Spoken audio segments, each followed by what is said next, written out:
aprovechando que se discute este primer borrador de una futura Convención Iberoamericana del Acceso a la Justicia, para poder tener todas las voces que podamos desde la academia, las ciencias sociales, el derecho, las organizaciones que trabajan con las comunidades en distintas partes de Argentina y de la región, para poder entender esto que decidimos titular del ciclo, de cómo poner la justicia en las manos de las personas, qué es el acceso a la justicia en todas sus acepciones, cómo les tenemos que pedir a los estados que se comporten, cuáles son los compromisos que podemos asumir para efectivamente poder acercar el acceso a la justicia en su concepción más amplia a las comunidades y a las personas en general.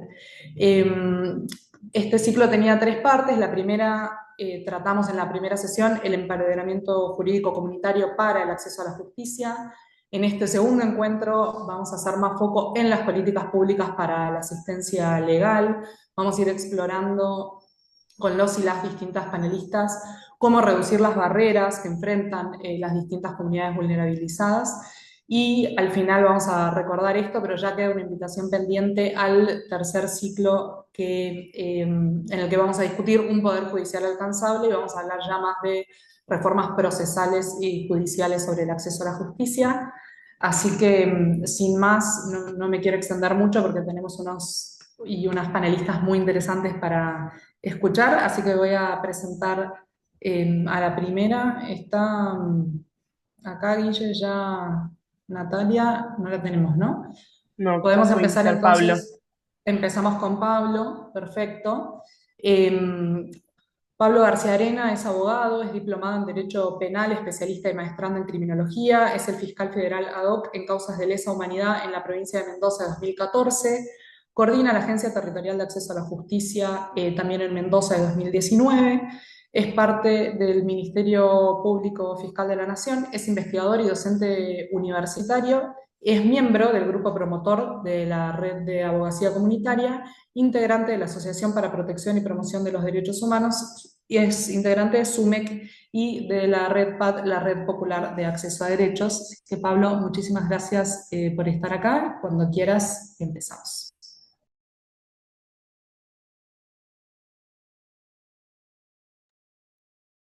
Hola, buenas tardes, gracias Flor. Bueno, estaba calentando el agua para el mate porque no esperaba que iba a arrancar dos. Así que, bueno, en primer lugar, gracias por el espacio, por la participación, por la invitación.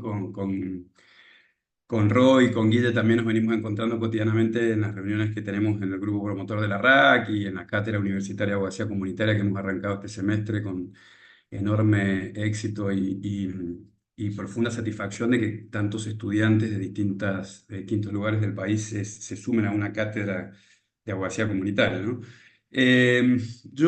Mi aporte, sé que son 10 minutos, me voy a ajustar estrictamente al horario en la medida que pueda, si no, Guilla me irá apuntando. Eh, Cuando pensamos con Nati, que Nati también se iba a sumar por parte de nuestra organización, de SUMEC,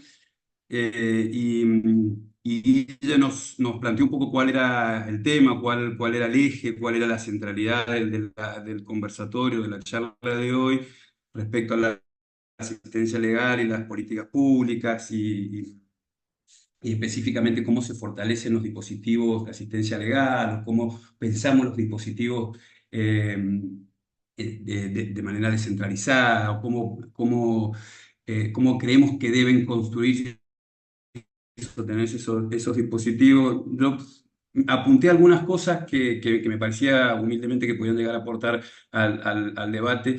Y a mí me gustaría arrancar antes de hablar específicamente unos minutos respecto a los dispositivos legales en territorio descentralizado, definir un punto de partida, ¿no? Un marco conceptual, un marco epistemológico, como decía Sousa Santos, situarse, ¿no? Y situarse históricamente, geográficamente, dónde estamos, en qué momento histórico estamos, en qué lugar del mundo estamos, antes de hablar del dispositivo específico de asistencia legal. Y ahí me interesaba por ahí retomar aquel enorme trabajo que hizo Mauro Capelletti y Gard, que de alguna manera son los dos referentes mundiales del movimiento mundial de acceso a la justicia, en ese trabajo fenomenal que ellos hicieron del proyecto florentino a fines de la década del 70, y que acá en la Argentina se pudo presentar a principios del 80, el año 83 concretamente. El año pasado se cumplieron 40 años de la presentación del informe de acceso a la justicia acá en Buenos Aires, en La Plata, en realidad fue. Ahí Capelletti y Gard planteaban que el movimiento mundial de los derechos humanos tenía tres oleadas, ¿no? Él hablaba que iban superándose la primera oleada. Él hablaba de superar los impedimentos de la pobreza. La segunda oleada, él hablaba de la tutela efectiva de los derechos propios de las sociedades modernas, 1980, 1970, que eran los derechos difusos, los derechos colectivos. Y él hablaba, la más reciente de las oleadas, digo, insisto, si hace 50 años atrás, él hablaba de diferentes acciones diversificadas, ¿no? La simplificación, el informalismo, las formas conciliatorias, la descentralización, la participación de las partes interesadas en el conflicto, en la resolución de ese conflicto, en superar la burocratización, el apego a lo formalismo. Y ese proyecto, ese fenomenal proyecto florentino que encabezó Capelletti, concluía con un aporte. No era solamente un estudio desde la academia o de la investigación, sino que era un aporte, una propuesta concreta a los operadores de justicia. El prólogo cierra con una propuesta concreta que decía Capelletti: bueno, acá hay herramientas específicas para poder cambiar el estado de cosas, decía, y hacer más accesible el derecho y la justicia al pueblo, ¿no? Esto como punto de partida, como marco conceptual, como referencia epistemológica. Bueno, de ahí partimos, ¿no? Hace 50 años atrás Capelletti nos estaba diciendo que el movimiento mundial de derechos humanos, las oleadas que iban superando, quizás la primera de ellas, o más importante, es el mito fundacional del Estado liberal, que es la igualdad ante la ley, ¿no? Capelletti hablaba de superar la pobreza, ¿no? Y nosotros estamos hoy hablando en la charla de hoy con una pobreza en nuestra región y en nuestro país que supera el 50% y el 20% de indigencia. Es decir, estamos quizás sin poder resolver en las etapas iniciales de lo que Capelletti pensaba, las oleadas en materia de acceso a la justicia. Pero bueno, dicho esto, y trato de ir rápido, sí me parece que esto es importante, el punto de partida, la referencia epistemológica desde donde nosotros pensamos los dispositivos de asistencia legal. Y por supuesto que nosotros partimos desde un concepto de acceso a la justicia sumamente amplio o integral, no solamente el acceso a la justicia como el acceso a la jurisdicción para la tutela efectiva de los derechos que se vulneran, sino como el acceso a la justicia como acciones, intervenciones, dispositivos para remover los obstáculos y mitigar las barreras estructurales que existen y que impiden el pleno ejercicio de aquellos derechos económicos, sociales, culturales o que tienen que ver con la vida digna de los sectores históricamente vulnerabilizados, ¿no? Y esos dispositivos, esas intervenciones, esas acciones, las pensamos, por supuesto, con criterios de territorialización, de participación comunitaria y de descentralizado, ¿no? Cuando en la actividad se planteaba pensar qué dispositivos podemos diseñar centrados en las personas, y en realidad nosotros agregamos centrados en las personas, en las comunidades y en los territorios, ¿no?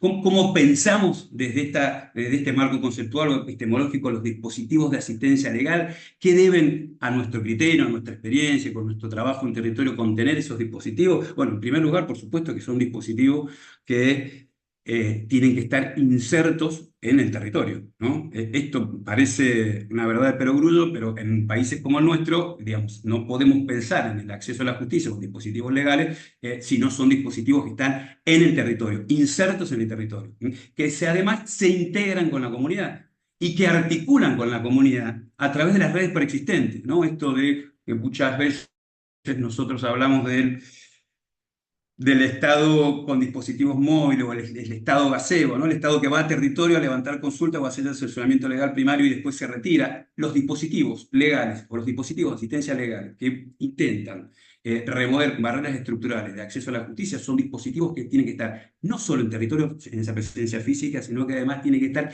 integrados a la comunidad. Y esa integración a la comunidad tiene que ver con un diálogo, una convivencia, con un recorrido, con las redes sociales preexistentes, ¿no? Entonces, territorio, entonces integración a la comunidad, articulación con las redes preexistentes, Y por supuesto, después algunos requisitos más objetivos que tienen que ver en cómo pensamos esos dispositivos legales. Por supuesto, la calidad del servicio que prestan los dispositivos, la transparencia, ni hablar de la gratuidad. Y un elemento central que hoy lo estamos viendo, que hoy lo podemos advertir en los distintos diagnósticos que podemos hacer respecto de estos dispositivos legales, tiene que ver con la permanencia de los dispositivos, la sustentabilidad de los dispositivos en territorio, ¿no? Y acá traigo concretamente a colación la experiencia de los centros de acceso a la justicia o los atajos de los cuales yo participo o formo parte. Fíjense que justo en estos últimos tiempos los centros de acceso a la justicia como política pública descentralizada, territorializada, cumplieron 15 años y Atajo, que es del Poder que es del Ministerio Público Fiscal de la Nación, cumple 10 años. Y ahí tenemos, en el análisis de la historia institucional, del recorrido institucional de esos dispositivos legales, tenemos enormes experiencias o aprendizajes como para pensar en adelante cómo deben ser estos dispositivos. Por supuesto que fueron políticas públicas que tuvieron dificultades, que tuvieron limitaciones, que no tuvieron una política pública que se sostuvo de manera clara y concisa a lo largo del tiempo, pero sí fueron las experiencias del Estado, por lo menos de un Estado nacional, en desarrollar dispositivos de asistencia legal en territorio.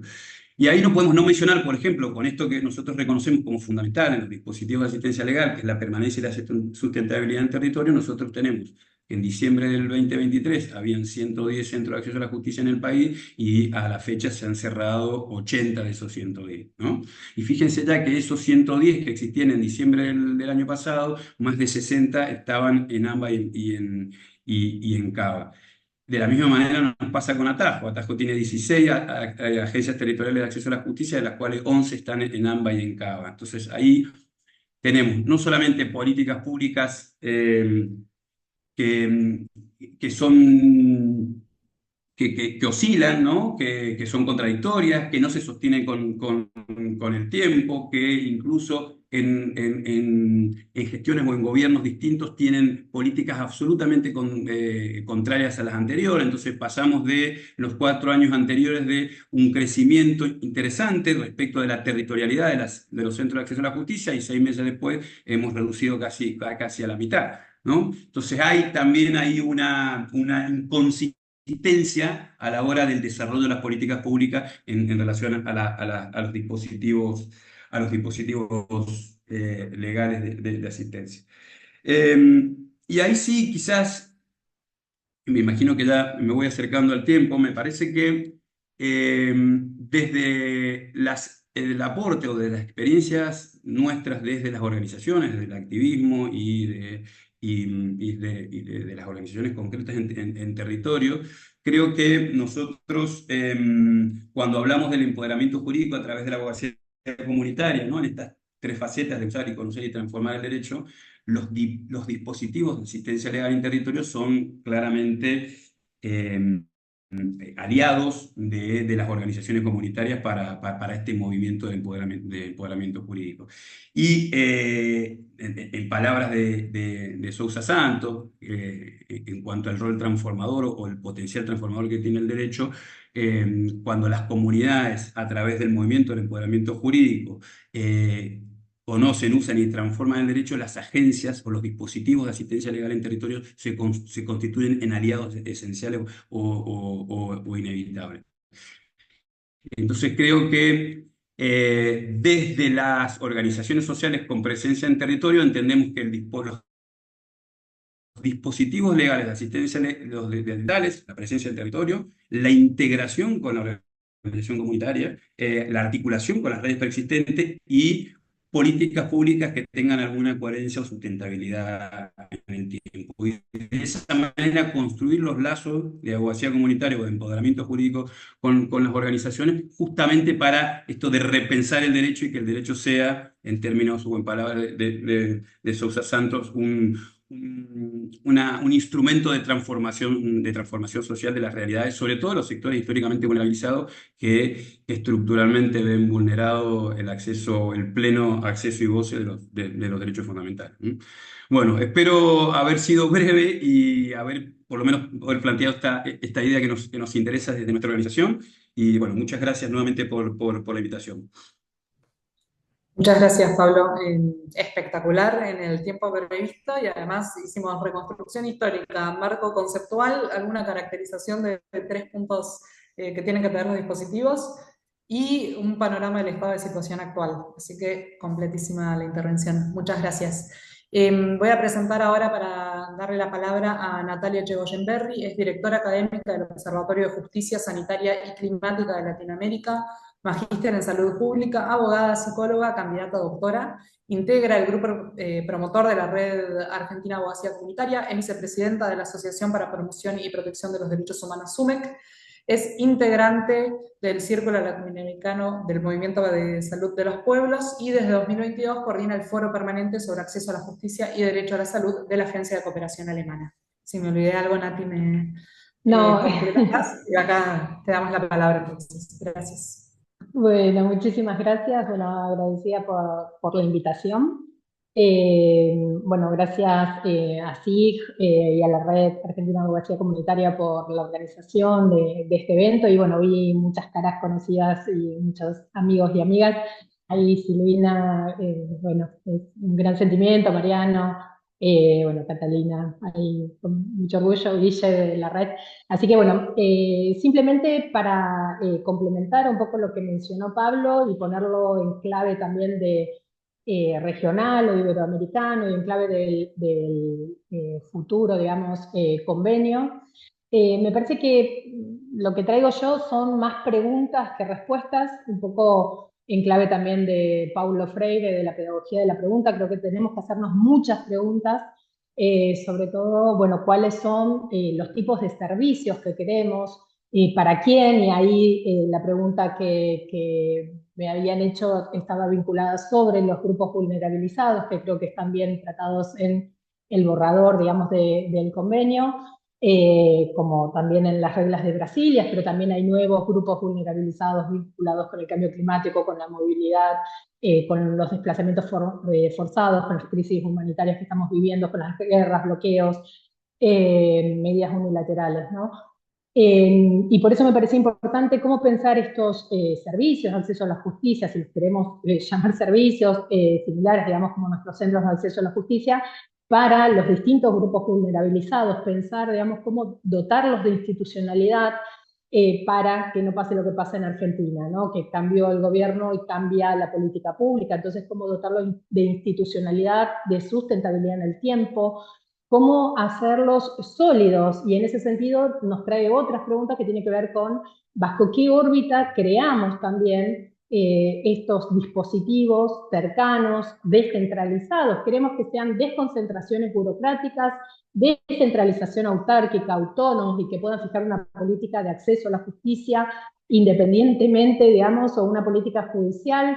Y en ese sentido tenemos que preguntarnos también si solamente queremos, como en algunos casos, que hay descentralización técnica o del servicio, ¿no? Para suprimir estas barreras vinculadas a lo geográfico, pero que en el caso de los CASC en Argentina no era solamente la supresión de las barreras geográficas, sino también simbólicas, lingüísticas, por el perfil también de profesionales que integraban los centros de acceso a la justicia, pero también, como decía Pablo, pensar, bueno, cuáles son los mejores diseños de estos servicios y cómo hacemos para construir servicios que estén relacionados con la real demanda social, cuando esa demanda social muchas veces no es a partir de los cuales se diseñaron estos dispositivos, sino que muchos de estos se diseñaron a partir también de la oferta institucional y de lo que teníamos a mano, por decirlo, digamos, de alguna manera. Entonces necesitamos como poder pensar en construir y en plasmar, digamos, en un futuro documento también estos servicios que respondan a estándares internacionales de derechos humanos, con criterio de equidad, de eficiencia, de eficacia, de efectividad, pero sobre todo, digamos, con equidad. Y esa equidad se la da el territorio. Y me parece que en eso Argentina es uno de los países que tiene mucha experiencia, ya sea por los dispositivos de acceso a la justicia, pero también de los atajos, como mencionó, en la órbita del Ministerio Público Fiscal, pero también sabíamos las limitaciones, ¿no? Vinculadas a solamente lugares que en algunos casos tienen más orientación o asistencia, pero no representación y patrocinio que muchas veces es necesario. Entonces también cómo podemos pensar dispositivos y cómo podemos escribirlos en este futuro convenio que tengan que ver también no solamente con una política asistencial de acceso a la justicia, sino preventiva y promocional, ¿no? De cómo gestionar los conflictos. Y para eso tenemos que articular claramente los servicios de acceso a la justicia vinculados con un punto de partida, puede ser el mapa de litigiosidad, pero no es suficiente porque sabemos el perfil de quienes litigan, que no siempre son los grupos más vulnerabilizados, que no consiguen y que tienen que estar peregrinando por los servicios y sistemas jurídicos, pero también sanitario, también social. En este contexto en Argentina están también mendigando por sus derechos, ¿no? En esta situación subjetiva también los pone el Estado. Entonces necesitamos servicios que se diseñen a partir de la conflictividad social. Y para eso existen los datos, están los datos, hay que analizarlos. No solamente las encuestas de necesidades jurídicas, sino aquellos datos que provienen de organismos estatales, pero también de organismos intergubernamentales. Creo importante también para la sustentabilidad pensar, bueno, ¿cómo podemos hacerla sustentable? Y para eso necesitamos también recursos, pensar de dónde se van a financiar estos dispositivos, cuál va a ser la estructura estatal que va a alojar estos dispositivos y que le puede dar continuidad, cómo hacer que sean políticas de Estado y no políticas de gobierno. Y eso me parece que es fundamental llegar a este consenso técnico, político, ético de cómo queremos garantizar este derecho tan fundamental que es el acceso a la justicia. ¿Qué temas tendrían que tratar? ¿Qué materias? ¿Qué competencias? Cuando hicimos una investigación sobre los centros de acceso a la justicia, veíamos que algunos temas aparecen invisibilizados en ciertas provincias donde cuando uno ve el mapa de conflictividad, por ejemplo, los temas ambientales, el tema de discapacidad, el tema de salud, y sin embargo tenemos pocas respuestas y pocos canales para que la ciudadanía llegue a esos dispositivos. Entonces, me parece que una de las cuestiones fundamentales también es crear dispositivos, pero también lograr la evaluación tanto de los procesos, de la estructura que va a tener, pensar muy bien la estructura y también los resultados que generan y cómo esos resultados dialogan con los grupos en situación de vulnerabilidad. Me parece que el desafío más grande es también pensar esta finalidad que tienen que tener los dispositivos de acceso a la justicia, bien clara cuáles son las barreras que quieren eliminar y cómo podemos justamente gestionarlo, pero que no sea una cuestión solamente de gestión judicial o gestión del conflicto, sino que cómo incorporan también procesos sociales y cómo incorporan la participación para que la misma comunidad o comunidades puedan decir qué tipo de dispositivos necesitan para lograr el ejercicio y la realización de sus derechos económicos, sociales, culturales y ambientales, ¿no? Necesitamos también para eso pensar cuál es el perfil de quienes trabajan en este tipo de dispositivos, no solamente en la justicia en general, ¿no? Tenemos miembros de la Corte que ni siquiera reúnen los requisitos académicos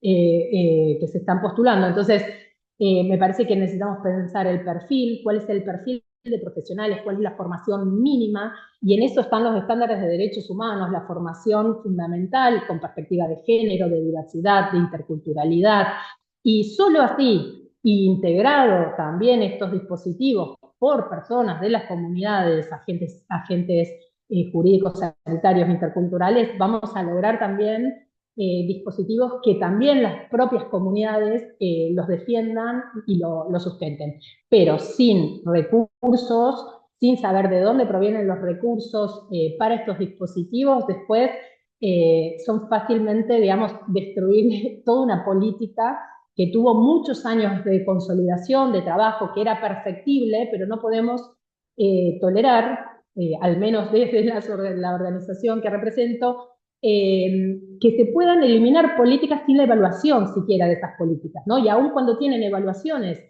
que son positivas, también se eliminan. Entonces, digo, hay una clara intención de no facilitar el acceso a la justicia. Entonces, bueno, ¿cómo a nivel diseño podría ser más sustentable? Y para eso hay que pensar un mecanismo también de financiamiento de los dispositivos y procesos también de evaluación. Bueno, con eso no me quiero exceder en el tiempo que me asignaron, así que muchísimas gracias por la invitación y quedo abierta a preguntas cuando haga. Muchas gracias, Natalia. Muchísimas preguntas y algunas respuestas también para empezar a encaminar. Me parece clave esto que traes de cómo hacerlo parte de la institucionalidad en general, cómo vincularse con el resto del sistema, cómo logramos que no sean dispositivos aislados de peor calidad para atender exclusivamente a las comunidades, mientras las cosas estructurales, los servicios de acceso a la justicia permanecen intactos y tienen su vía paralela. Entonces creo que ahí, como vos bien traías, un punto clave del diseño es cómo integrar estos dispositivos que nos parecen tan importantes y que si bien queremos que tengan algunas cualidades específicas y que tengan adaptaciones para poder remover estas barreras, no terminen siendo aislados del resto del sistema y que mientras que no molesten puedan seguir su curso paralelo, pero que no las terminemos de receptar desde el resto de las instituciones. Entonces me parece un punto muy importante para repensar y desde el diseño hasta la evaluación hicimos todo el recorrido con tu intervención, así que muchas gracias. Le voy a dar la palabra a la siguiente oradora. Silvina Ramírez es abogada, es doctora en Derecho, es miembro de la Junta Directiva de INESIP y es docente de posgrado en la Universidad de Buenos Aires y la Universidad de Palermo. Hola, buenas tardes a todas y todos. Bueno, gracias por la invitación a SIC desde ya y de compartir este panel con amigos, amigas, así que bueno, una alegría. Para cumplir los 10 minutos, yo tengo al menos dos cuestiones preliminares, dos cuestiones más sustantivas y un corolario de todo esto. Hace décadas que venimos hablando sobre acceso a la justicia y hace décadas que venimos repitiendo más o menos lo mismo, quienes trabajamos en estos temas. Y yo no puedo sino repetir lo que dijo Pablo, lo que dijo Nati, en el sentido de que todos tenemos, o sea, o quienes hace mucho tiempo trabajamos en acceso, tenemos la misma orientación o en función de la experiencia compartimos algunos pareceres. Sí, la convocatoria es a través de este instrumento que se está, digamos, cocinando, que es esta Convención Americana, Iberoamericana, que bueno, que uno espera que ojalá sirva para algo. Yo a esta altura descreo bastante de estos instrumentos, pero bueno, le demos, digamos, el beneficio de la duda. Y me pidieron que empiece comentando el artículo 36. Vale la pena aclarar que, más allá de mi experiencia en acceso a la justicia, yo me dedico a pueblos indígenas, así que voy a tratar de bajar a tierra sobre pueblos indígenas en particular. Por supuesto, el artículo 36 se refiere a grupos en condición de vulnerabilidad, habla de mujeres y habla de infancia, pero no habla de pueblos indígenas. Y acá vienen las primeras cuestiones, digamos, preliminares. La primera tiene que ver con que es una ausencia bastante notable, ¿no? A mí en general, digo, soy bastante reticente a meter a todos los colectivos en una bolsa, pero cuando hablamos, digamos, de grupos, ya estamos frente a pueblos indígenas haciendo una distorsión que no es solo semántica, porque son pueblos, comunidades, pero no grupos porque los desperfila, los distorsiona en lo que son, digamos, dentro de un Estado. Bueno, ya ha tomado carta de ciudadanía la vulnerabilización, así que no la voy a discutir. Sí decir que para, digamos, pueblos indígenas que se encuentran, digamos, en condiciones de vulnerabilización, el no estar presente en una herramienta jurídica, bueno, dice algo, que es la permanente invisibilización. Esto no es nuevo y esto, digamos, pasa en toda América Latina, aunque tal vez en Argentina, y voy a hablar de Argentina, ocurre con mayor énfasis y sobre todo en la actual gestión de gobierno, que esto merece tal vez una nota aparte que no voy a poder hacerla en 10 minutos. La segunda cuestión tiene que ver con que estos pueblos indígenas tienen derechos específicos, por lo cual requieren de políticas públicas específicas. O sea, no pueden ser políticas públicas al azar, obviamente que comparten características de otros colectivos, pero sí requieren para respetar sus derechos y el Estado está obligado a respetar estos derechos que se encuentran positivizados de un conjunto de políticas. Escuchaba a Pablo y a Nati, y yo durante un tiempo fui, digamos, asesora del el corredor norandino, que eran centros de acceso a la justicia, que es una política recurrentemente mencionada, que estaban, digamos, en provincias del norte que tenían presencia de comunidades indígenas. De allí, digamos, mi función. Y lo que yo puedo decir en función de mi experiencia son dos cuestiones sustantivas, que es lo que quería compartir esta tarde con ustedes. La primera, que no debe tener una política pública de acceso a la justicia, y la segunda, que debería tener una política pública. En cuanto a los déficits o a lo que no debería tener, en primer lugar, no meter a todo el mundo en la misma bolsa. Acá, digamos, parece ser lo mismo niñes que mujeres, que indígenas, que migrantes, que adultos mayores. Esto no puede ser abordado de este modo. Algo que fue, digamos, ya muy mencionado, pero que vale la pena ser redundante, es la descentralización territorial. Nosotros en Argentina tenemos, digamos, como una mirada muy porteñocéntrica o ambacéntrica en este momento. Todo se cocina en el conurbano en cuestiones de política de acceso a la justicia, y encima desde la perspectiva progre, todo es conurbano, y entonces, digamos, la construcción se hace de manera errónea, equivocada. Yo tendría muchas anécdotas para compartir del corredor norandino, pero voy a compartir solo una. Desde Escritorios de Buenos Aires habían definido que la movilidad, porque era una política en territorio, con movilidad, donde se trasladaba a aquellas comunidades que no podían trasladarse a los centros urbanos más próximos, tenía que tener un camper, que era como una estructura atrás, y entonces iban a la comunidad y atendían ahí adentro. Conclusión, nunca se usó este camper, digamos, fue un incordio. Había caminos por los que no pasaba porque era, digamos, era semejante estructura que no podía, digamos, transitar por algunos caminos con árboles, eran caminos rurales. Era muy difícil subir, con lo cual personas que tenían dificultades o por el paso del tiempo, eran personas mayores, no podían acceder. Y después que hacía tanto calor que era mucho más cómodo atender debajo de un árbol. Digo esto, que parece una cuestión este, trivial, para decir que no es trivial cuando, digamos, la oferta se estructura en base a quién sabe qué y no a lo que se demanda específicamente. O sea, los dispositivos de acceso en su caso siempre deben responder a la demanda. Una demanda que es construida con instrumentos muy disímiles, que ya los mencionó Nati, que no me voy a detener aquí. Em, y evitar el asistencialismo. El asistencialismo uno lo repite hasta el hartazgo, pero no, digamos, resulta. O sea, las personas y los pueblos, las comunidades indígenas tienen derechos. En ese sentido, el Estado está obligado a formular políticas que coadyuven a garantizar esos derechos. Entonces no es una cuestión de decir, bueno, te tiro un hueso, sino que por el contrario es una cuestión de construir políticas para respetar estos derechos.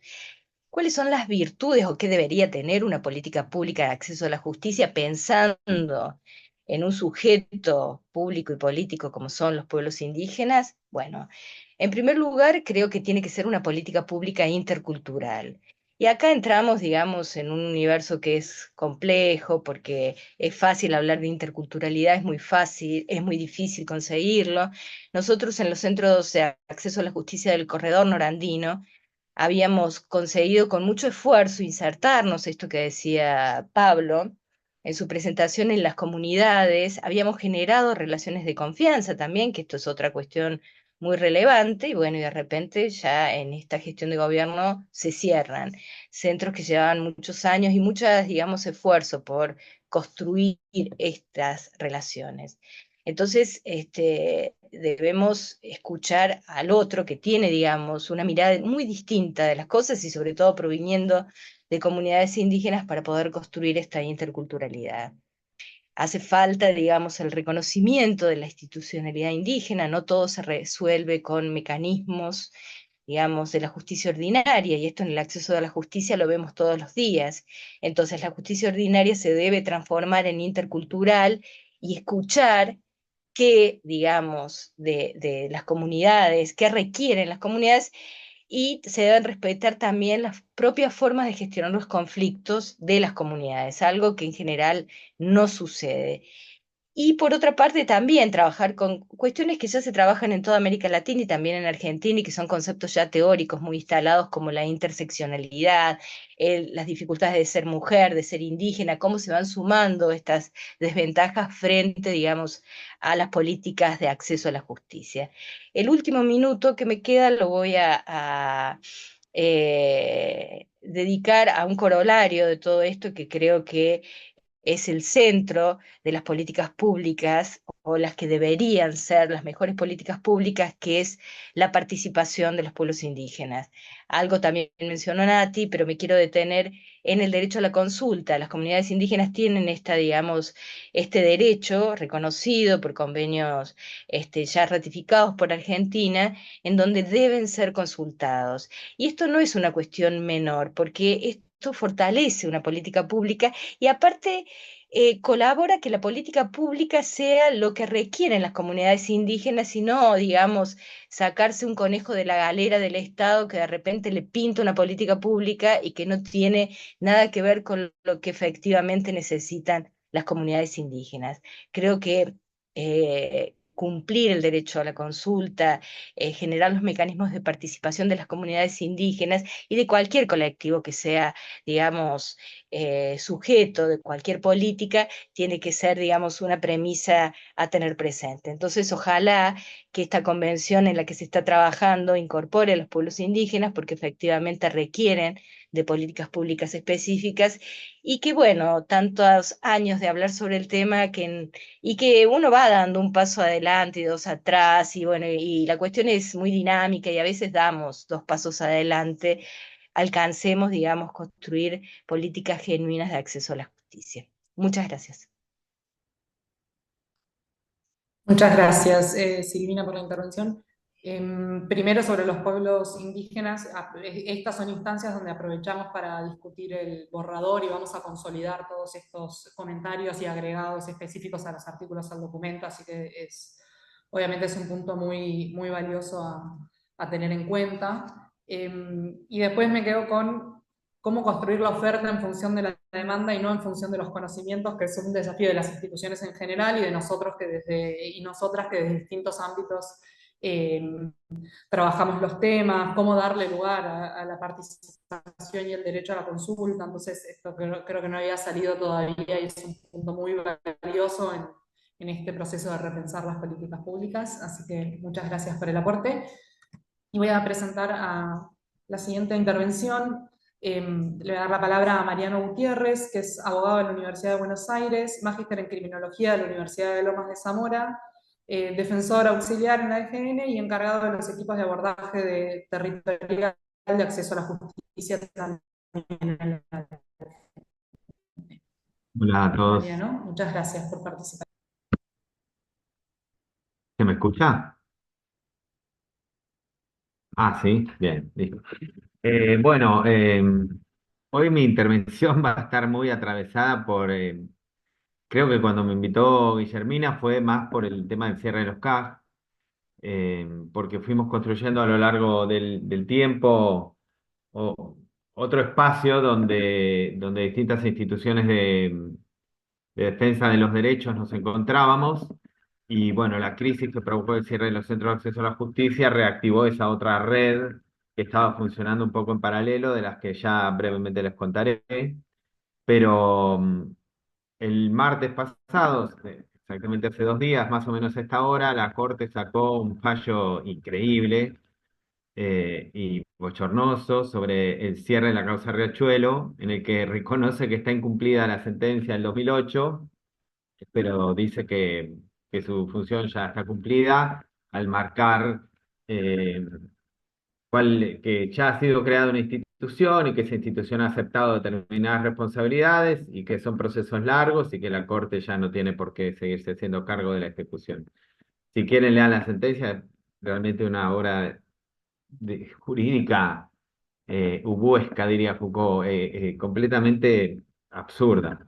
Así que justo mis dos temas de trabajo desde la Defensoría General este año trataron de anularlos, por así decirlo, con el cierre de casi todos los centros de acceso a la justicia, que eran nuestros espacios de trabajo desde la Defensoría General, y ahora con el cierre de la causa Riachuelo. De todas maneras, por supuesto, nuestro plan es seguir insistiendo en la representación de los barrios de la cuenca del Riachuelo en otros fueros y buscar estrategias para que ese cierre no tenga las consecuencias tan problemáticas que tiene. Entonces, casi todo lo que iba a plantear a nivel teórico ya fue planteado, la mayoría de las cosas por Pablo. Es cierto que ya en estos sectores que nos solemos encontrar muchos actores en distintas jornadas de estos temas, hay ciertos consensos sobre la importancia de la territorialidad, la interseccionalidad, la descentralización. Yo agregaría el abordaje transdisciplinario, que es algo que, sobre todo por la experiencia en Rachuelo, ha sido muy importante, que es un escaloncito un poco más allá de lo interdisciplinario, que suele ser el ayuda de algunas disciplinas en el mundo judicial al servicio o en auxilio del saber jurídico, pero en una relación de subordinación. En cambio, el abordaje transdisciplinario pone un poco en juego esa subordinación de las otras disciplinas y un poco a través de esa vía se puede empezar a responder esa pregunta que se repitió, Natalia la hizo, Silvina la repitió, o ese problema, mejor dicho, que es cómo diseñan las instituciones sus políticas territoriales y de acceso a la justicia, que es algo que en mi trabajo, a cargo del equipo de trabajo en Centros de Acceso a la Justicia, que luego se rebautizó Acceder a tus derechos, que es el equipo territorial de atención para temas generales de la Defensoría General de la Nación, es decir, lo estoy separando acá de Riachuelo, que trabaja específicamente sobre la causa Riachuelo, ¿no? Este era para abordar todas las temáticas de acceso a los derechos. Eh, Puedo decir con certeza que las instituciones elaboran sus políticas de acceso a la justicia, primero, teniendo una imaginación en general basada sobre prejuicios, pero no sobre investigaciones, sobre qué es la pobreza o cuáles son los problemas de la pobreza o de determinado tipo de grupos vulnerables. En segundo lugar, se toma mucho en cuenta qué es lo que va a rendir como noticia, como prensa interna, como discurso institucional, más allá de qué tan efectivos sean sus efectos o qué tan efectivas sean esas políticas. Y también se evalúa todo lo que no implique un enorme esfuerzo institucional que implique la modificación de estructuras, digamos. Esos son los tres puntos de partida que la institución, más allá de cómo piensen esas políticas de acceso a la justicia los funcionarios encargados, en el fondo estas tres cuestiones pesan mucho a la hora de tomar la decisión. Una de las soluciones a eso es, por supuesto, tener la flexibilidad suficiente para aprender una vez que se va a territorio y que se escucha la voz de las personas a las que se quiere asistir, tener la flexibilidad para, bueno, salir de ese imaginario preconcebido sobre cuáles iban a ser las necesidades y cómo iban a estar planteadas y cómo son pensadas esas necesidades, pero también cómo son pensadas las, las respuestas o la forma de manejar la conflictividad que se expresa en esas necesidades. Acá hay un vocabulario que creo que ya fue siendo dejado de lado en las discusiones de acceso a la justicia, que era la alfabetización jurídica, que era un poco problemático para mi gusto. Sí aparece el empoderamiento jurídico, quiero decir que está perfecto, por supuesto, y creo que ninguno de los acá presentes estamos en contra del empoderamiento jurídico, pero siempre, y creo que esto todos los que intervinimos vamos a estar de acuerdo, hay que tener cuidado de no poner el problema del déficit, de la falta, del que no llega en ese grupo vulnerable o al que se quiere asistir. Como no es un problema solo de que esa persona no sabe lo suficiente para hacer valer sus derechos, sino que hay mecanismos activos de las instituciones, no solo tampoco déficits institucionales, sino que cada institución, a lo largo que se va organizando con un gran cúmulo de trabajo, genera también mecanismos activos de expulsión y de selección de casos. Y por otro lado, ese cuadro a veces lo que tiene es que invisibiliza cuáles son las formas de abordar los conflictos y las potencialidades mismas de esos sujetos vulnerables, sean sujetos individuales o colectivos. Es decir, también hay que ver a esos sujetos no solo como sujetos pasivos de nuestras políticas activas de atención, sino también como sujetos activos con estrategias propias, ¿no? Eso también forma parte de esa escucha que trata de ser, descentralizarse del derecho y que tiene que tener un abordaje transdisciplinario. Eh, la cuestión de las necesidades jurídicas insatisfechas, no, yo no conozco un concepto superador de esto, pero hay que tener cuidado con que con el implícito de que en el fondo no se trate de que yo, institución de defensa de derechos, yo que soy el que sabe cómo funcionan las instituciones o el que sabe el derecho, soy el que te voy a decir a vos que en realidad tenés un problema cuando vos no entendías que era un problema y que la solución a este problema es jurídico, cuando vos no entendías que era jurídico, por lo menos no lo necesitabas, que se resolviera en la fase judicial. eh, y hay ahí un problema también de imposición de la forma y del espacio de la resolución de ese conflicto. Estar atentos un poco también a evitar, no digo que a todos nos pase, pero son tendencias institucionales. Eh, y la otra, el otro problema emparentado con todo lo que vengo diciendo es ponerle demasiado, y esto tal vez esté atravesado por mi pesimismo esta semana por el cierre de la causa Riachuelo, pero ponerle demasiado optimismo, demasiada fe, sobre todo a la persona que viene a consultar, en el efecto que una resolución judicial pueda tener sobre la solución de ese problema. Por supuesto, esto es muy variable, depende del problema, depende del tipo de personas a las que nos estemos dirigiendo, depende de las prácticas judiciales del lugar, etcétera. Pero, por ejemplo, la causa Riachuelo es como una gran demostración de que mientras más grande, estructural y ambiciosa la sentencia, mucho más difícil es que tenga resultados concretos, al menos con respecto a los objetivos explícitos que se propuso la misma sentencia, ¿no? O sea, es decir, abre un abanico de resultados políticos, algunos muy interesantes, pero los resultados de ejecución, de medición de la ejecución de esas sentencias se hacen muy difíciles de hacer efectivos. Bueno, todo esto tiene que ver un poco con algo que estuvo flotando, que es, digamos, dejar de poner por sobre las otras miradas la mirada popular, la mirada de la persona que va a ser existida, la mirada de las otras disciplinas, poner por sobre las otras miradas la mirada jurídica y el espacio judicial como espacio, como el mejor espacio para la resolución de los conflictos. Esto está presente en el convenio, que no, que los conflictos también deben querer. 2 minutos, me queda nada más. Caramba. Eh, yo creo que tenemos huecos y déficits institucionales, algunos activos a todo nivel. A nivel jurídico, la ley de amparo que tenemos es viejísima, es malísima y se hizo con un espíritu muy restrictivo. No hay leyes o regulaciones normativas para los procesos colectivos. El caso de las prepagas que ocurrió a principio de año fue terrible, en el sentido como demostró que al no haber una normativa clara para los procesos colectivos, cada juez interpretó lo que quiso. Y finalmente, upa, encima se me está acabando la batería. Eh, yo creo que la red de prestadores de servicios jurídicos gratuitos en la Ciudad Autónoma de Buenos Aires es una de las posibles estrategias a seguir para la pregunta de cómo permanecer en el tiempo. Lo que ocurrió en esa red es que se fueron sumando actores que tienen distintos niveles de pertenencia institucional y por tanto distintos tiempos institucionales.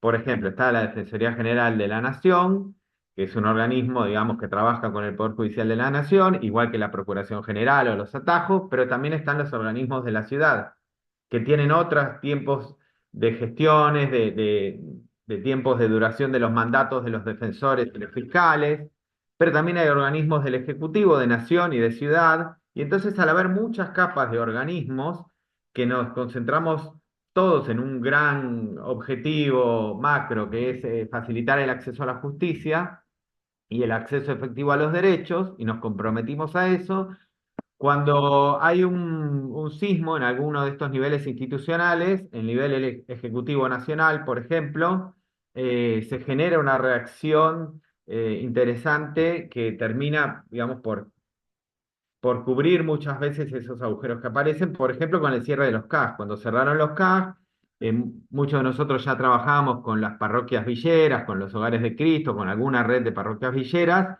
y aparecieron esos actores para prestar el lugar y para prestar la coordinación con el barrio que antes hacían los centros de acceso a la justicia.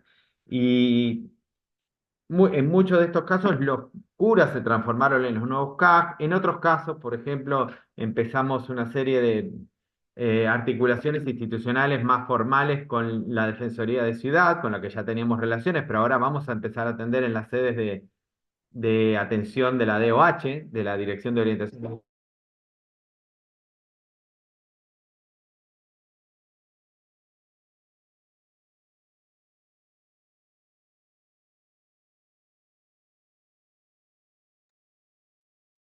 Creo que lo perdimos. Mariano, ¿estás por ahí? Bueno, debe haber sido la batería nomás.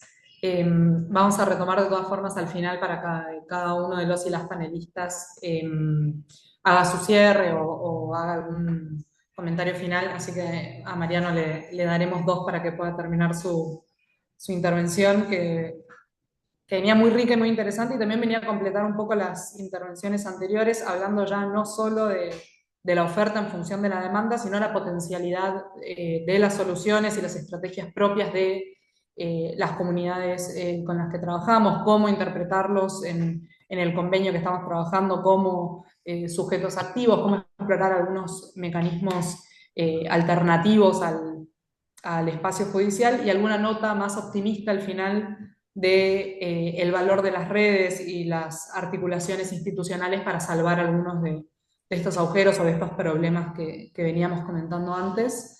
Si no lo recuperamos a Mariano, le voy a dar la... Ahí está, Sí, perfecto. perfecto, estuvo perfecto tu cierre, así que no tengo mucho para agregar. Ok, retomamos ahí, si querés, en la intervención final, y le voy a dar la palabra entonces a nuestra última invitada del día de hoy. Catalina Smulovitz es profesora investigadora plenaria de la Universidad Torcuato Di Tella, es doctora en ciencia política de la Universidad de Pensilvania y ha escrito un montón de artículos sobre esta temática, así que bueno, la presentamos y le damos la palabra. Muchas gracias, Catalina, por estar hoy con nosotros. Bueno, muchísimas gracias por la presentación, se escucha, y por la invitación, por las dos cosas. ¿Se escucha bien? Bueno, yo tengo preparada una intervención, pero también, digamos, tenía algunas reacciones, algunas, como tengo el privilegio de hablar última, digamos, tengo la posibilidad también de hacer quizás algunas reacciones a algunas de las cosas que se dijeron previamente, ¿sí? Pero voy a empezar eh, digamos, por lo que tenía preparado para cumplir con el cometido que me asignaron, ¿sí? Eh, como, us- Como ustedes saben, estamos discutiendo acá sobre un borrador de un convenio, ¿sí? Y los convenios uno los puede pensar como un arbolito de Navidad, en cierta forma, ¿no? En el sentido que uno pone, ¿no?, la lista de lo que uno quiere en el arbolito de Navidad, ¿sí? Esto es todas las cosas que le gustaría que suceda, todos los objetivos que tiene para el año, y no es muy claro que, digamos, después de pasar las fiestas, uno efectivamente los pueda realizar, ¿sí? Y entonces, en ese sentido, digamos, tienen mucha relevancia. No estoy diciendo con esto que no sirven para nada, ¿sí? Digamos, tener claras las aspiraciones es importante, un norte, ¿sí? Y de hecho, digamos, tener claras las aspiraciones también es importante si están formalizadas en un convenio, en tanto permite eventualmente exigir esos compromisos, ¿sí? Entonces, no estoy con esto desmereciendo la abundancia de aspiraciones ni, digamos, la diversidad de cuestiones, ¿sí?, que aparecen en el convenio como tal, ¿sí? Sin embargo, ¿sí?, sin embargo, me parece que valdría la pena, digamos, tener en cuenta algunas cuestiones como para eventualmente que estas, digamos, buenos deseos tengan alguna forma de, digamos, llegar a buen puerto, ¿sí? En particular, digamos, cuando se hizo la asignación de preguntas y temas, a mí me pidieron que comentara sobre tres artículos. Uno, el referido al asesoramiento técnico jurídico para el acceso a la justicia, otro el relacionado con la calidad y especialización del asesoramiento y el tercero relacionado con la gratuidad. Voy a empezar con respecto al asesoramiento técnico jurídico, que creo que además se relaciona en cierta forma con algunas cuestiones que estaba planteando Mariano antes de mi intervención, ¿sí? Eh, Porque, digamos, el asesoramiento de por sí plantea el dilema que él estaba planteando, en el sentido de, eh, él dice, bueno, aparece alguien que sabe que en forma paternalista pareciera estar ofreciendo algún tipo de asistencia o asesoramiento. Y en su comentario esto aparece como algo crítico, lo cual es cierto, digamos, uno puede tener una mirada crítica. Simultáneamente, digamos, el solo hecho de pensar que uno quiere poner en contacto, ¿sí? Una población que no necesariamente habla en este dialecto, que es el dialecto jurídico, ¿sí? Digamos, que utiliza otros instrumentos habitualmente para relacionarse con el mundo o para peticionar. Y le estamos pensando que este instrumento le ofrece algún tipo de oportunidades, inevitablemente se produce este choque de jerarquía de dialectos, si ustedes quieren, ¿sí? Digamos, yo entiendo, por un lado, lo que él estaba señalando, en tanto coloca digamos, al que ofrece el servicio de defensa, digamos, en una situación, si ustedes quieren, inevitablemente de superioridad, ¿sí? Inevitablemente de superioridad, digamos, aún con que tenga las mejores buenas intenciones, porque justamente la mayoría de ustedes aquí son abogados, yo, digamos, no soy abogada, ¿sí? Pero ustedes hablan un lenguaje, digamos, tienen un conocimiento que los coloca en un lugar distinto de cualquier otro que no sea abogado. Si ustedes están ofreciendo un servicio técnico específico que implica ciertas reglas, cierto lenguaje, ciertos códigos de conducta que inevitable que, digamos, uno puede suponer que tengan cierta, digamos, eficacia, eficiencia y utilidad, pero inevitablemente suponen esa relación desigual aun cuando uno la quiera borrar. Aun cuando uno la quiera borrar.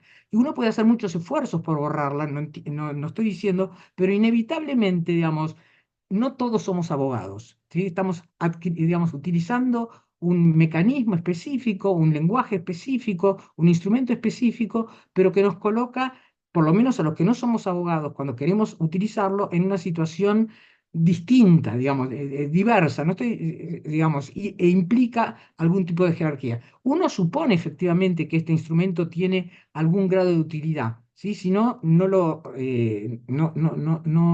trataría de acceder a él, ¿sí? Y tampoco, digamos, todos los abogados que se dedican a la justicia comunitaria estarían, digamos, pensando que puede ser de utilidad para aquellos que lo quieren ofrecer, pero desconocer esa jerarquía me parece, digamos, eh, como que va a estar ahí porque son dos mundos finalmente en un punto distintos, inevitablemente, estructuralmente distintos, ¿sí? Ese es el primer punto que quería hacer en relación a las características del asesoramiento, ¿sí?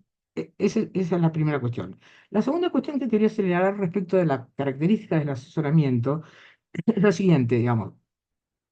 El convenio, lógicamente, digamos, destaca y enfatiza mucho la cuestión de la disponibilidad del servicio, ¿sí? La disponibilidad de la institución que provea este tipo de servicios y ciertas características institucionales que este servicio debería tener para efectivamente permitir acceso, ¿sí?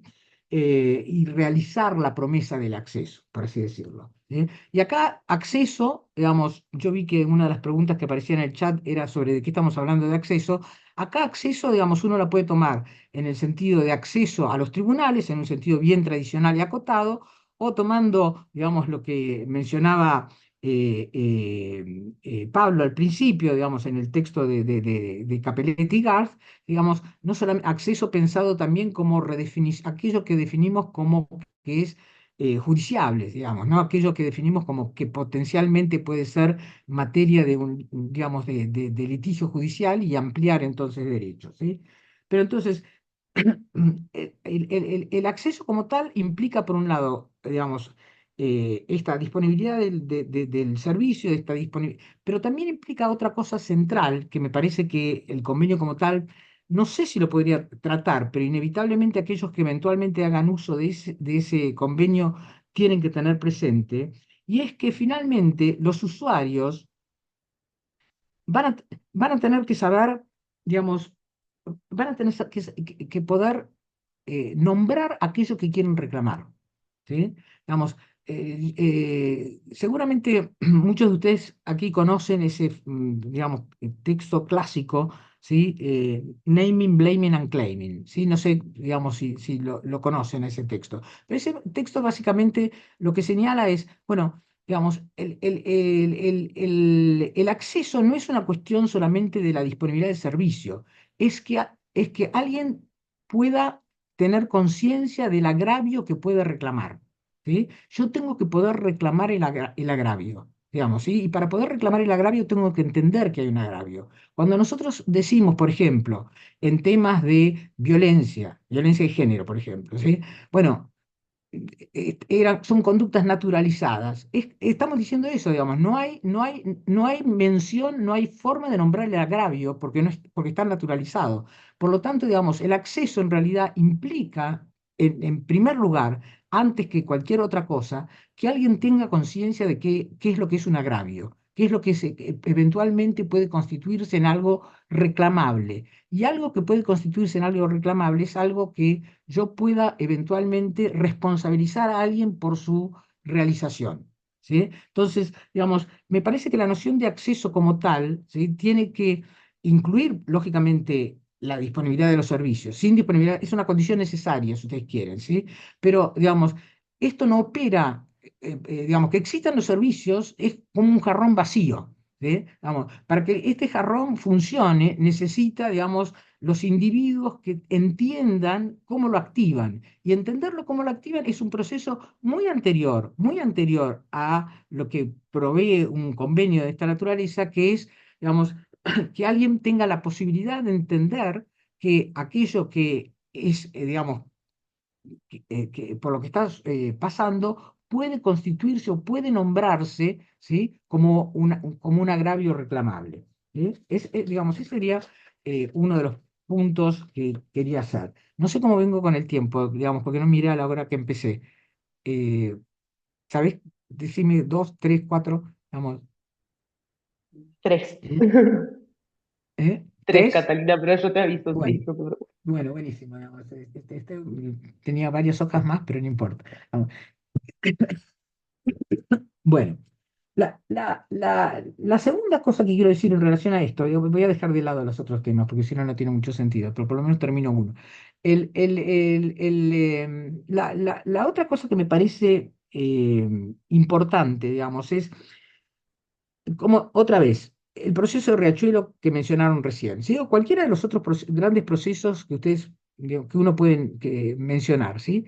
Son procesos que llevan tiempo, son procesos, digamos, que exigen una paciencia por parte no solamente de los abogados que participan, sino de los demandantes, que la verdad es que es una paciencia y un tiempo, no solamente físicamente, que físicamente no está disponible para la mayor parte de las personas, sino una resiliencia espiritual, por así decirlo, para seguir adelante con los procesos, extrema, ¿sí? Pasar por circunstancias como estas que estamos pasando en la actualidad, digamos, que todo lo que parecía rosa se vuelve negro, digamos, ¿sí? Entonces, lo que quiero decir con esto, con este punto, es que en realidad el acceso tiene una gran parte de, digamos, de exigencia de acompañamiento por parte de los operadores jurídicos que están en esta tarea, ¿sí? Porque justamente los que requieren del servicio, digamos, están en una situación de vulnerabilidad también por el solo hecho de que el instrumento que han elegido o que han, digamos, están utilizando es un instrumento muy demandante sobre sus capacidades, ¿sí? Capacidades que, por definición, por ser poblaciones vulnerables, digamos, no disponen. ¿M? Entonces, en ese sentido, me parece que una de las cosas que uno tiene que tener también en cuenta, digamos, más allá de que servicio tiene que tener ciertas características, ciertas barreras se tienen que superarse, que, bueno, en realidad, digamos, digamos, hay un aspecto de acompañamiento, digamos, del proceso, ¿sí? Justamente por las propias características que tiene el formato del reclamo, ¿sí? En este sentido, digamos, por supuesto, lo primero que se nos viene a la cabeza es Kafka, ¿no es cierto? Pero dicho esto, digamos, cómo se transita el proceso? ¿Cómo se transita el proceso? ¿Sí? No son solamente barreras institucionales, lingüísticas, de ingreso, ese tipo de cosas. Hay algunas que tienen que ver con, digamos, si se quiere, digamos, ciertas barreras digamos, personales para poder continuar digamos, con estas demandas, ¿sí? Bueno, tenía varias otras cosas, pero me imagino que llegué al tiempo, no me quiero extender. Cualquier cosa, en todo caso, después, si hay tiempo, menciono las otras, ¿sí? Eh, digamos, si tengo que resumir en una sola frase, es que no estamos ante un problema técnico, digamos, en términos de cómo ofrecer acceso, por un lado, y simultáneamente estamos ante un problema técnico porque el instrumento que utilizamos es un instrumento sumamente sofisticado que requiere de técnicos. No cualquiera, digamos, nos mentimos a nosotros mismos y decimos que hacemos, digamos, utilización de instrumentos jurídicos sin conocimiento técnico, ¿sí? Entonces digamos, creo que el dilema está en ese lado, digamos, ¿no? Cómo juntar los aspectos, digamos, de no técnicos con los aspectos, digamos, muy técnicos del fenómeno. Perdón si me extendí más de lo que corresponde. No, perfecto, Catalina, muchísimas gracias. Cierre ideal de lo que habíamos previsto de la etapa inicial del panel, porque empezamos muy institucional, política pública, un poco de reconstrucción histórica y terminamos metidos y metidas en profundidad con el empoderamiento jurídico, las herramientas, qué hacemos con este lenguaje, a qué nos estamos refiriendo, dónde pasa a ser un tema técnico, ¿no? ¿Cuáles son las exigencias de estos acompañamientos que pretendemos que den las instituciones? Entonces, bueno, muchas gracias a todos y todas las panelistas por su tiempo y sus intervenciones. Vamos a abrir la palabra para los participantes del evento. Tengo anotadas a Cecilia Gutiérrez y Diego Somoza. Si alguien más quiere hacer uso de la palabra, se puede anotar en el chat. Lo que sí les pedimos para que después haya tiempo para hacer algunas palabras finales, que la intervención sea breve, por favor. Cecilia, ¿querés empezar vos? Hola, buenas tardes. Sí, simplemente, bueno, plantear esto de la importancia de el acceso a la justicia, como estaba preguntando hoy, el acceso a la justicia y el acceso a justicia. Por ahí, bueno, marcar esta diferencia y tener en cuenta, bueno, en cuanto a políticas públicas, para garantizar el acceso a la justicia de los grupos poblacionales más vulnerados o más vulnerables, creo que es importante articular, bueno, sobre todo teniendo en cuenta que los grupos poblacionales más vulnerables generalmente son los que más necesitan de que se lleven a cabo y se garanticen esos mecanismos de acceso, bueno, teniendo en cuenta, como decía recién, la importancia de efectivamente garantizar, ya sea el acceso a la justicia formal, que se puedan dar las condiciones edilicias, creo que es fundamental, y técnicas, eh, para que esos grupos poblacionales vulnerables o más vulnerados puedan realmente tener eh, acceso a la justicia en los ámbitos formales, cuando ya no hablamos de resolución, de instancias de resolución de conflictos, eh, de instancias no formales de acceso, sino de, mm, de poder garantizar, en el caso mío, yo trabajo en el Poder Judicial, me desempeño en el Poder Judicial de Río Negro, formo parte de la conducción del Sindicato de Trabajadores Judiciales de Río Negro.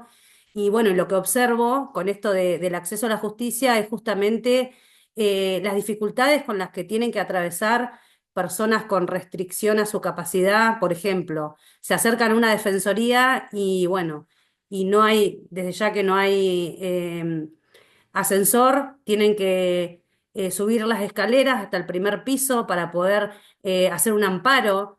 Entonces, bueno, creo que eh, hay cuestiones fundamentales que se tienen que garantizar en la instancia judicial y bueno, y también están relacionadas con esto de la política pública, ¿no? Porque si realmente no garantizamos cuestiones esenciales de acceso a la justicia, bueno, justamente también, por ejemplo, con los grupos poblacionales vulnerables, con los grupos extranjeros, bueno, el derecho a intérprete, que muchas veces pasa que tienen acceso a la justicia, pero bueno, se dificulta esto de garantizarle el derecho a intérprete. Y bueno, y también como operadores del servicio de justicia o como personas externas o incluso como letrados patrocinantes, como abogados, bueno, ¿cómo garantizamos que este tipo de cuestiones se lleven a cabo básicamente para poder ser escuchados y para poder colaborar de alguna manera con las necesidades por las cuales requieren ese acceso a la justicia? Nada más que eso. Gracias.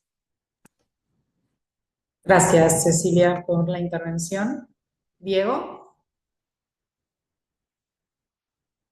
Sí, ahí voy. ¿Qué tal?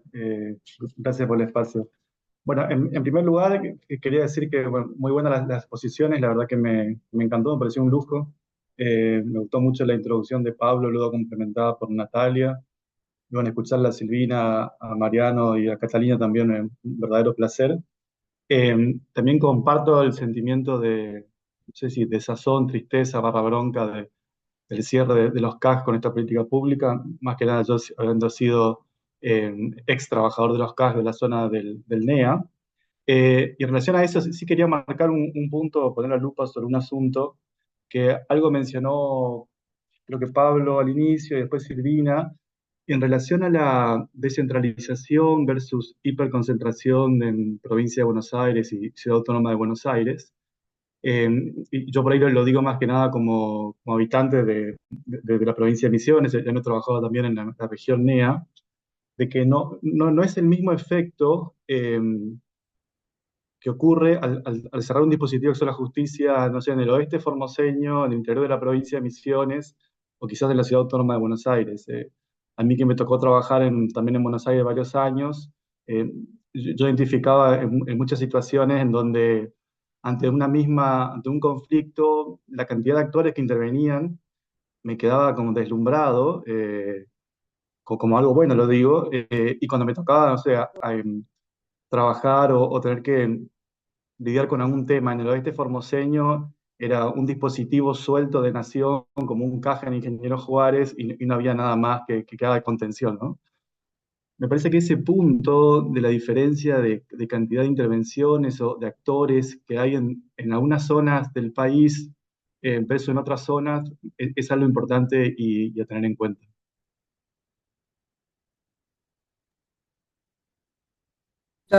Muchas gracias. Diego, tiene algo que ver, ¿no?, con esto que comentaba Mariano de cómo hacer red de las articulaciones institucionales y esto mismo que decía Nati, bueno, cómo hacer a estos dispositivos parte de todo el sistema institucional más en general. Así que gracias por esa perspectiva también.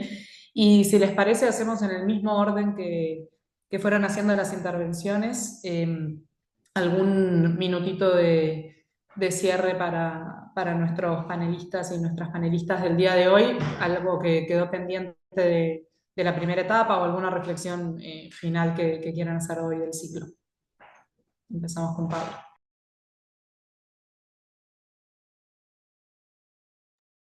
Bueno, gracias, Flor. Me agarraste un poco desprevenido. Eh, la verdad que, bueno, en primer lugar, celebrar el espacio y por supuesto que uno se queda corto y con ganas de... Yo entiendo que esta modalidad de la virtualidad nos permite encontrarnos desde distintos lugares del país, de distintas experiencias, pero también condiciona y limita un poco la posibilidad de profundizar el debate, ¿no? Sobre todo con el tema de los tiempos. Luego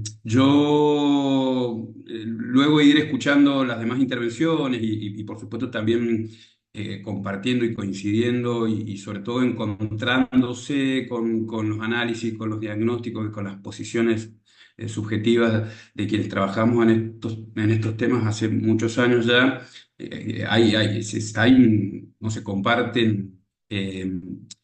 También miradas hacia adelante. Yo, como decía Silvina al principio, como decía Mariano también, no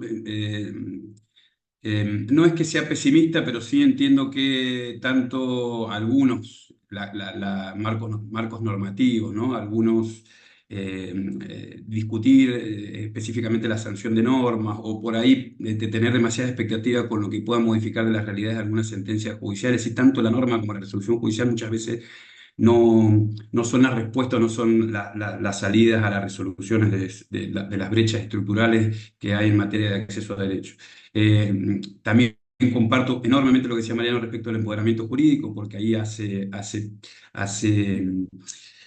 en realidad estamos haciendo énfasis o de manera sutil hacemos énfasis en realidad en que en la comunidad hay una deficiencia cuando hablamos de empoderamiento jurídico. Nosotros estamos hablando de empoderamiento jurídico como un movimiento de resistencia y de trinchera en realidad, porque cuando hablamos de barreras estructurales en el acceso a derechos que garantizan la vida digna, estamos hablando que el principal vulnerador de derechos es el Estado. Y entonces estamos hablando de agencias estatales en territorio que empoderen a la comunidad para que se resistan a la vulneración estructural que hacen los estados. Entonces es complejo ese diálogo.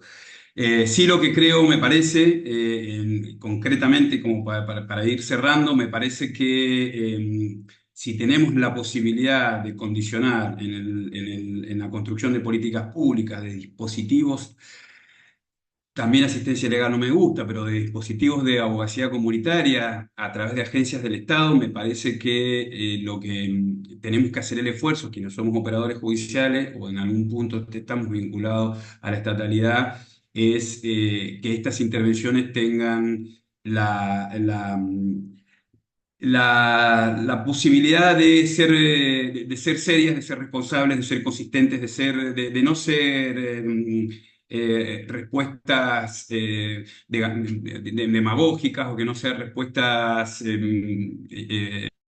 desordenadas y espasmódicas, sino de plantear alguna vez, si es posible, esto del desarrollo de políticas públicas, sobre todo en territorios y vinculados a las alianzas comunitarias, que tienen que ver con el empoderamiento de las comunidades en cuanto al efectivo de ese derecho, que tengan algún grado de sostenibilidad en el tiempo. O sea, no podemos estar 3 años o 5 años o 10 años construyendo 110 cajas en toda la provincia y en 4 años y en 6 meses cerrar 80.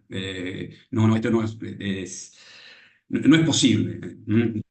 Entonces, si hay alguna posibilidad de incidencia a través de estos instrumentos públicos, a través de estos instrumentos normativos, donde obligan a los estados, es la posibilidad de esto, de que las políticas públicas que nosotros podamos incidir y desarrollar en el territorio tengan algún grado de sostenibilidad en el tiempo y que efectivamente tengan grado de incidencia. Si no, estamos esto con el estado gazebo yendo y viniendo 20 veces.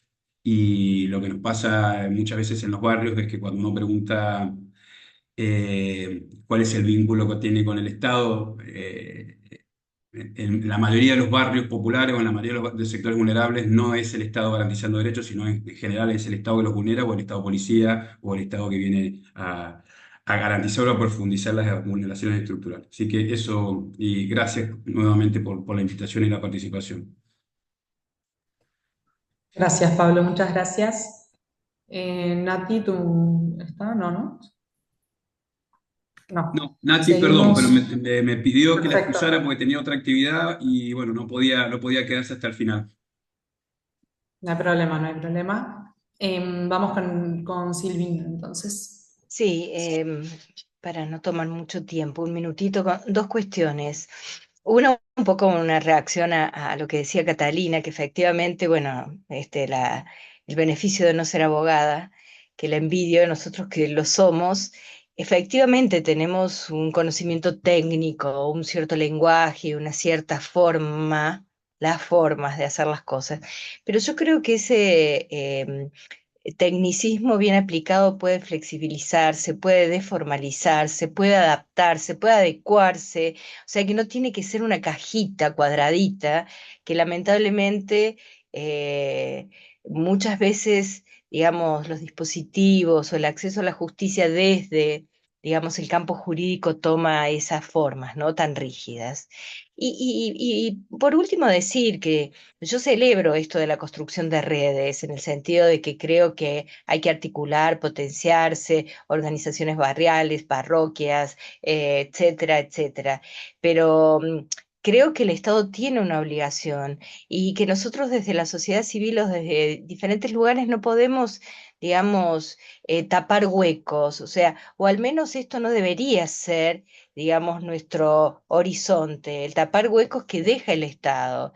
Y en un contexto en donde el Estado se quiere achicar o cada vez parece que va a tomar otro rol, y eso que yo antes de mi ley era anarquista y ahora lo estoy reviendo, lo cierto es que creo que por una parte, digamos, tiene que cumplir su obligación y por otra parte lo tiene que hacer de modo eficiente, porque tampoco nos sirve un Estado tonto que en realidad haga el como si tengo un montón de dispositivos y al final no estoy llegando a donde debo llegar. Entonces tiene que ser un Estado que efectivamente trabaje con sensatez, si es que uno, digamos, personifica el Estado, para poder construir políticas que efectivamente sirvan y que ojalá dentro de 50 años que, bueno, uno no estará, pero que no sigamos discutiendo esto del acceso y que podamos realmente encontrarle la vuelta a algo que, bueno, que es una tarea inacabada, pero que yo creo que pueden darse pasos importantes adelante. Gracias, muchas gracias, Silvina. Mariano,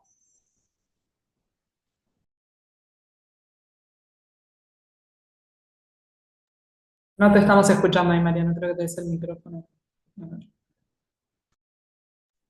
Ahí, muy breve. En realidad no creo que exista mucho debate con Catalina en el sentido que ella dice, ojo con ofrecer el servicio, pero no capacitar en el uso del derecho, y, o sea que tienen que estar las dos cosas. Y yo un poco hago la advertencia contraria, ojo con hablar sobre el uso del derecho y no prestar el servicio efectivo.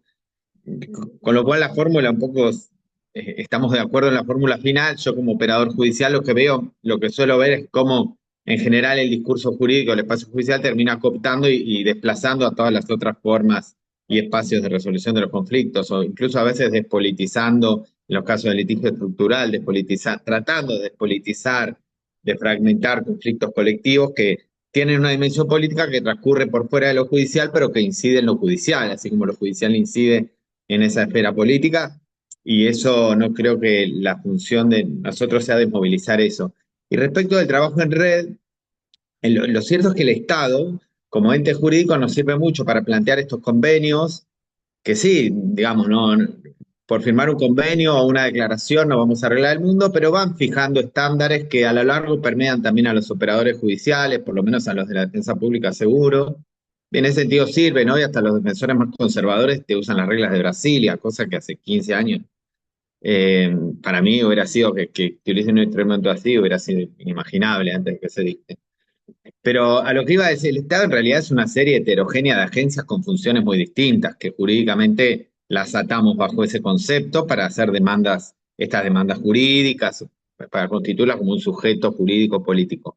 Y en esa heterogeneidad en general nos suele traer problemas a la hora de hacer efectivos los derechos.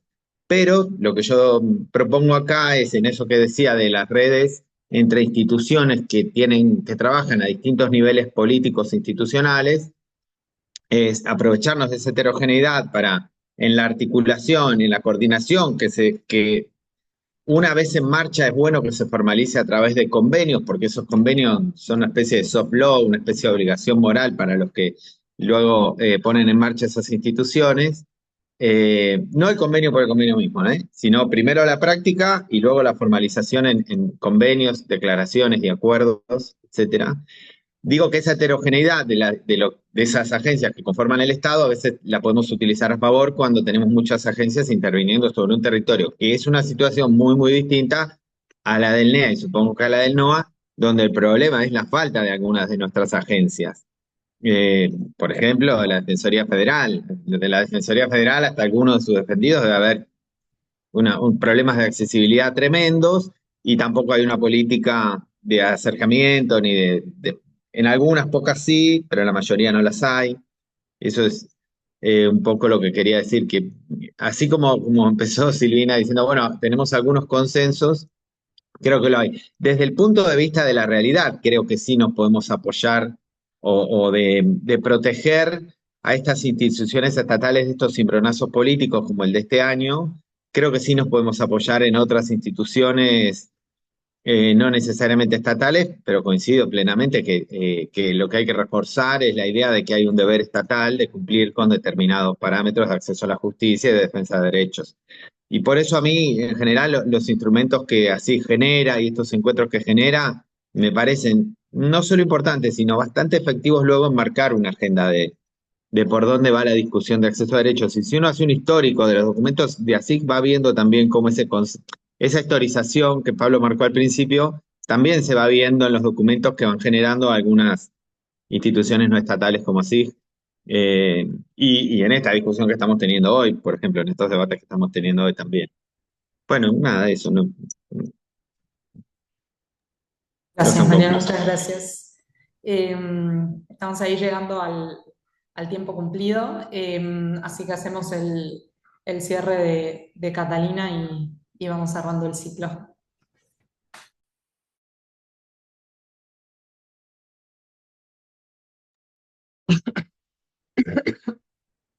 Bueno, yo quería hacer un solo comentario y en realidad tengo una pregunta para hacer. Ya aprovecho que los tengo, digamos, a todos aquí, que seguramente la pueden contestar. El comentario tiene que ver con el tema de la, digamos, territorialidad, ¿sí? Vamos,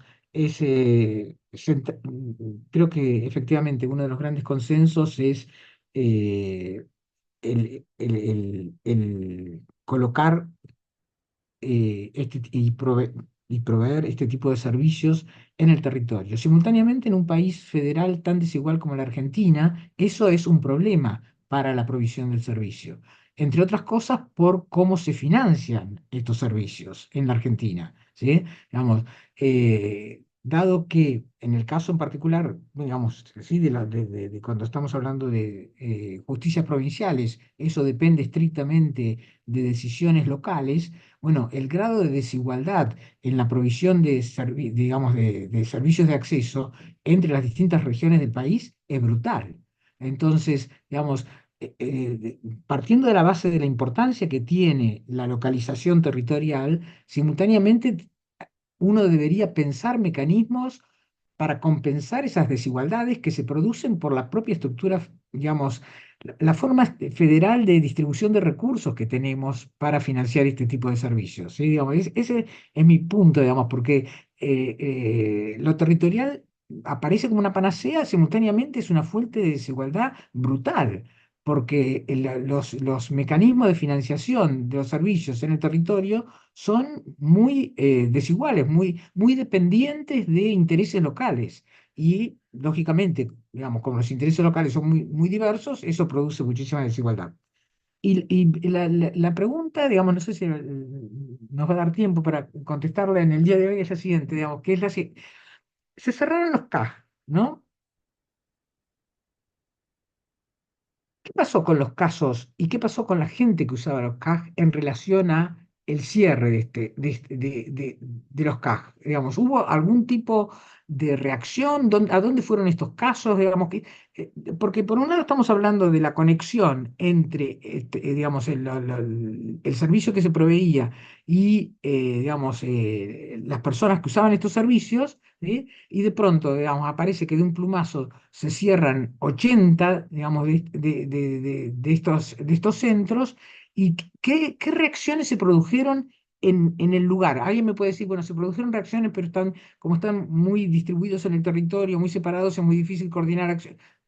pero digamos, sería interesante saber, digamos, más allá de digamos, los afectados directos, ¿dónde están? ¿Qué hicieron? Digamos, qué pasó con eso? ¿Y qué pasó con sus casos? Con los casos que estaban en trámite. ¿Sí? Mariano, no sé si querés vos ahí. Puedo responder solo con Dale. sin encender la cámara.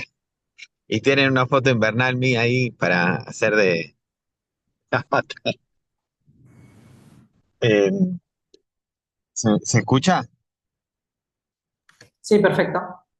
Bueno, ¿qué pasó con estos casos? Es muy heterogéneo dependiendo de cómo estaba organizado el CAJ.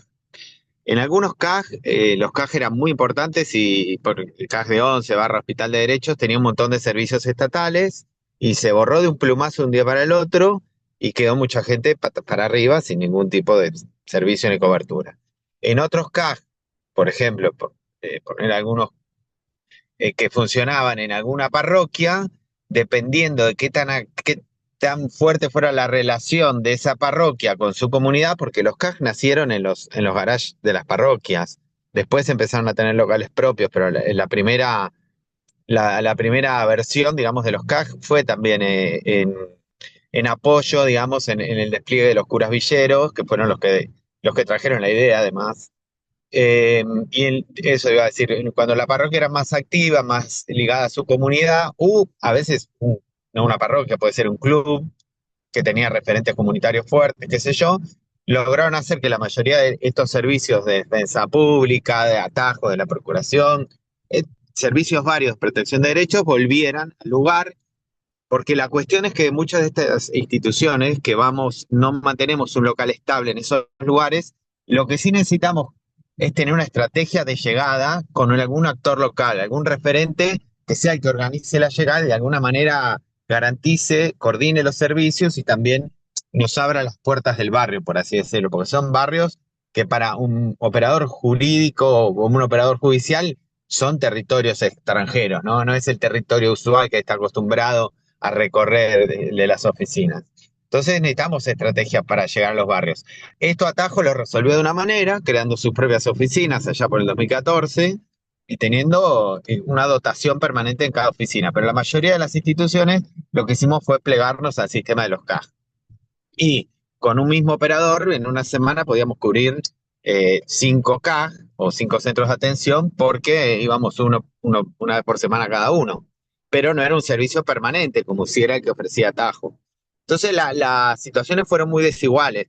Y lo que hicimos algunos fue ver caso por caso qué ocurría en ese barrio y ver qué respuesta teníamos. En algunos casos hicimos acuerdos con la Defensoría de Ciudad, que tenía oficinas de atención, y dijimos, tenemos un convenio de colaboración, bueno, empecemos a atender juntos en la oficina que ustedes ya tienen ahí. En otros casos arreglamos con los curas y en otros casos perdimos, entre comillas, la atención en ese barrio. Entonces creamos un nuevo sistema para ubicar a las personas que habían perdido contacto con sus defensorías, utilizando el capital social, digamos, y todos los contactos acumulados durante estos años. Mucha gente que pierde contacto con sus defensorías o la defensoría pierde contacto con sus asistidos. Hoy iniciamos un nuevo proyecto que se llama Puentes, que buscamos, por así decirlo, dónde está esa persona que estaba en situación de calle, que paraba en tal lado, qué sé yo, y le dedicamos un mini equipito de 2 personas por ahora, pero si sigue creciendo la demanda va a tener que ser ampliado. Por supuesto, estas decisiones no dependen de mí, pero la demanda va a llevar a eso, para justamente recuperar el contacto con mucha de esta gente que, no solo con el cierre de los CAS, con el cierre de las instituciones de atención de salud mental, con la caída digamos, la crisis social que hay y la crisis del consumo de drogas y de cuestiones de salud mental y de relaciones familiares que hay, los casos de violencia también. Digamos, no solo por los cierres de los CAG ocurrió un sismo fuerte en la relación entre asistidos y instituciones de defensa de derechos, sino que fue un problema de múltiples factores donde la crisis social es uno de los principales, pero algunas instituciones establecimos mecanismos específicos para tratar de encontrar de nuevo esos asistidos, otras se replegaron, otras por mandato superior se achicaron y otras que parecían venir también de gobiernos muy conservadores, sin embargo, se agrandaron. La ciudad tiene unos dispositivos para recepción de denuncias de violencia que no paran de crecer y que trabajan muy bien, por ejemplo, y tienen mucho despliegue territorial. Pero toda esta heterogeneidad de situaciones que digo se dieron solo hablando de la ciudad de Buenos Aires. Ya en el conurbano es distinto y ya después en cada lugar del país es muy distinto porque ahí también se depende mucho de qué actitud haya tenido la Defensoría Provincial de cada provincia. Bueno, las situaciones fueron muy heterogéneas, a veces se perdieron, por así decirlo, esos casos, a veces algunas instituciones hicieron mecanismos para recuperarlos y a veces se logró mantener el contacto porque cada institución tenía distintas estrategias de llegada territorial. Gracias, Es- Mariano. Muchas gracias. Me toca el rol muy ingrato de ir moderando los tiempos. Veo que Pablo tiene la mano levantada. 30 segundos, así hacemos el cierre y terminamos más o menos, ya estamos pasados, pero más o menos horario. Sí, Flor, es para hacer a lo que decía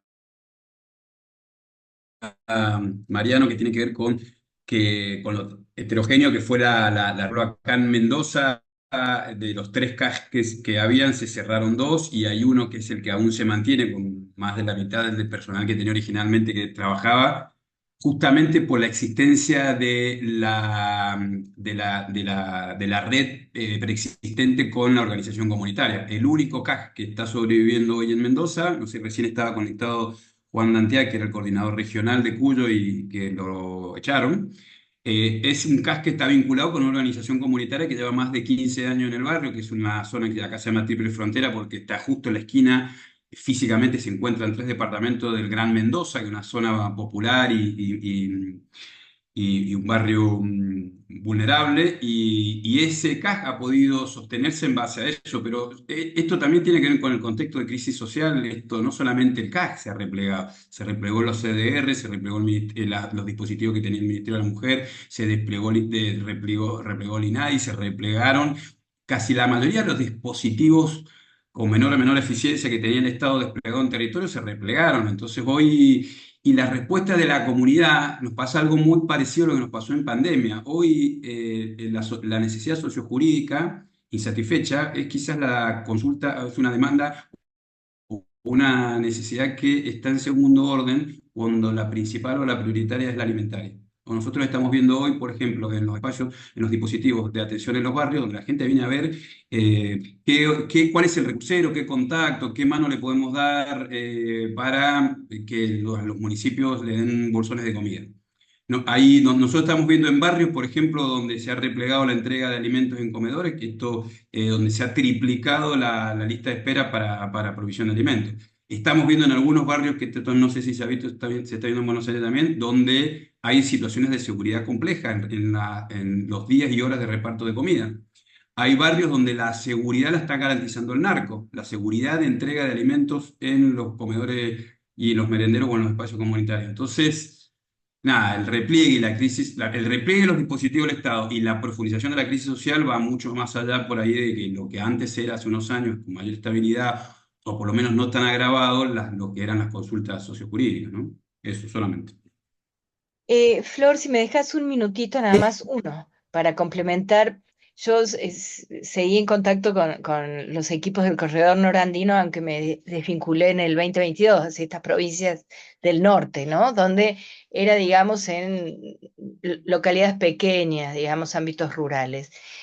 Y también muy heterogéneo, pero muchos eran equipos interdisciplinarios. Pero lo que ha pasado en algún lugar, justo hoy hablaba con uno de los abogados en Catamarca, es que asumen los casos, el mismo abogado sigue con los casos, pero como no tiene, digamos, retribución, no tiene sueldo, y hay gente que no puede pagar. Entonces, bueno, o sea, el tema es que él necesita generar trabajo y a su vez, bueno, la gente le paga lo que puede. Y así abogados de algunos lugares han, digamos, tomado los casos porque son lugares donde no hay una defensoría pública, donde no hay otro lugar donde puedan acceder, sin mencionar las consultas administrativas, que eran el gran, digamos, el grueso de los casos que atendían los CAJ, al menos en el corredor norandino, y que había mucha cosa desde sacar un turno, que es todo online, hasta hacer una nota para el colegio.